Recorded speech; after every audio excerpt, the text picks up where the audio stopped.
Major Hollow Knight Oversights. Did you ever revisit the False Knight chest area after the Crossroads turned infected? Well, neither did Team Cherry, or they probably wouldn't have missed this road sign clearly overlapping incorrectly with the now blocked pathway. The sign can be seen while the Crossroads are still just forgotten, which explains why it's here in the first place. However, it really does puzzle me that it remains once the place becomes infected. The area even changes to block your path, meaning the developers must have spent significant time working in this exact place during level design without spotting this visual inconsistency. Strange. But that isn't the only oversight in this very room. Climb up to the place where you fight failed champion, but don't break the wall. Don't break the wall just yet. Don't break the wall, buddy. Instead, climb onto it and charge up a crystal dash. See how the light from the dash is illuminating everything except this black rectangle? That's because the darkness here is actually fake. It's an overlay made to conceal the secret room inside containing the wailing maggot people. As soon as you break the wall, the counterfeit darkness disappears and everything is back to normal. Since this is just an error with how lighting interacts with these hidden areas, I bet you could find more examples of this throughout the game. Emphasis on you. I don't have time for that right now because I have more cool things to show off. Now here's a very weird one. Like most of these, I discovered it by complete accident, in this case by messing around with Grubsong. It's funny because the clip you're watching right now was originally for my charm rebalancing series, and I didn't even know I had uncovered a bug until re-watching the footage. Look at my soul counter. How is it white and not grey? I'm at like 5 soul. And look, I can still cast spells. How? How do I have enough soul for that? Even with a spell twister equipped, which I'm pretty sure I wasn't using at the time, this doesn't make any sense at all. I put on Grubsong and Grubberfly's Elegy to try to recreate the bug, and it took a while, but I managed to do it. I broke the counter again, in 2 ways actually. Here's the one you just saw, and this time I can guarantee that I'm not using Spell Twister.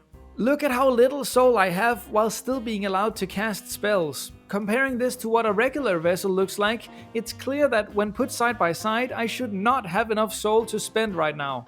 Here's the other glitchy visual I uncovered during my retest. I'm pretty sure those eyes are not supposed to appear while the soul counter is that low. Look, they're overlapping with the empty part of the vessel.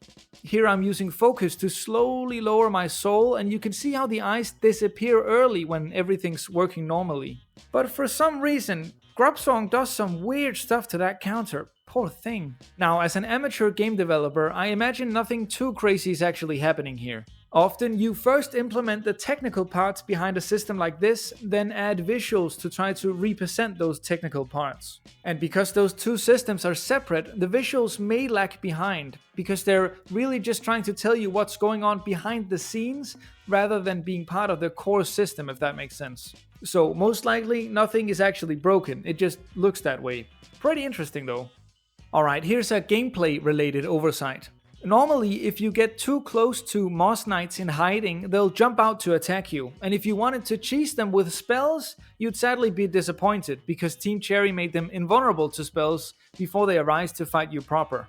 However, for some reason, not only can Grimmchild hit Moss Knights before they wake up, they don't actually care and will just sit there and take it.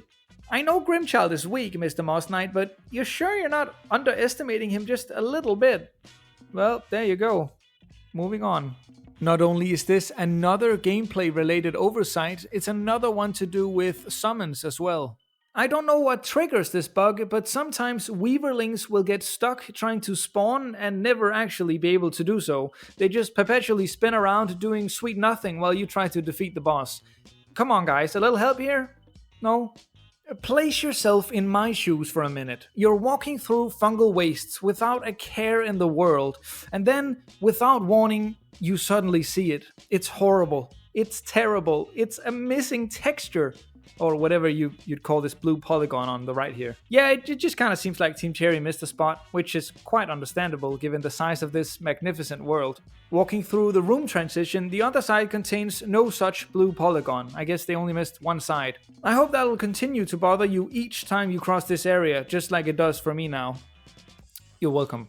I'm sure most of you know about this oversight, but I wanted to briefly show you in a bit more detail what's actually happening behind the scenes. When walking around Hallownest, the knight is usually touching the ground. However, in certain places, and there are plenty of them around the kingdom, he'll instead appear to be floating a significant distance above the ground.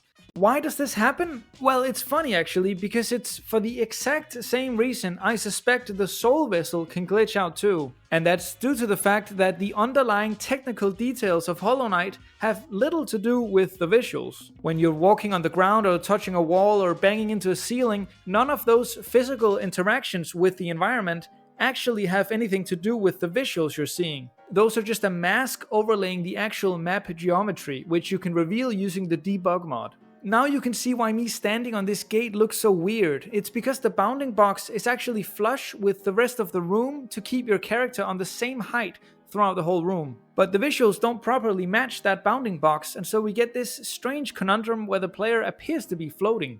Here's a classic, and the first one of these oversights I didn't discover myself. If you decide to hold off on fighting the Mantis Lords until you get Crystal Dash, wait until you've defeated them and quickly jump onto the wall on the side, then start holding your Super Dash button. And ta-da! This sure looks realistic. I hope you appreciate my wicked abilities to defy gravity, Mantis Lords.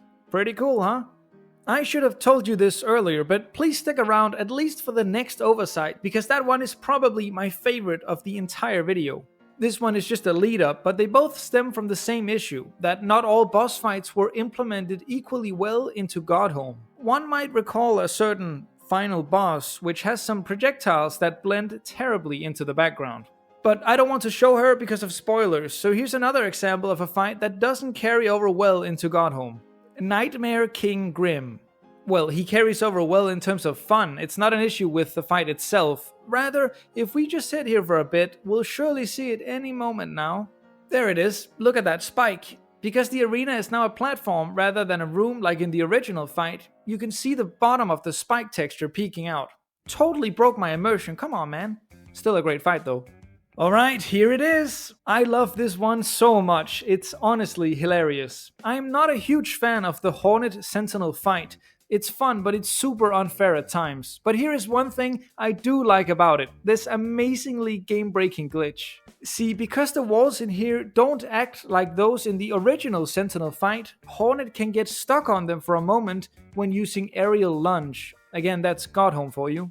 What's even better is that at the exact right angle, she'll take more than 20 seconds to slide all the way down. 20 whole seconds. I did this to her a while ago and got this amazing clip. Look at how slowly she's gliding down. I'm still talking and she's still going. Come on, Hornet, we believe in you. You can do it. Come on now. God damn it. Now, the final oversight I have for you today is a tribute to the wonderful Wilson and Ellie from Wilson 108. They accidentally discovered a bug that I had never seen before, and oh boy is it crazy. I'll let the clip speak for itself. She found a room to the left of the lift that brought her back up here, which couldn't be accessed previously. Whoa. I can't move. Wow. I don't know what to say. I do not know what to say. He's stunned. Well, that's it for now. Please consider subscribing if you enjoyed the video and let me know if you want to see me report on more oversights. If you have some crazy oversights yourself that you want to share, feel free to leave a comment down below or shoot me an email. My email's in the description below. And hey, did you see I was on Daily Silksong News the other day? What an honor. Anyways, that's all I have for now. I hope you have a wonderful day. Bye!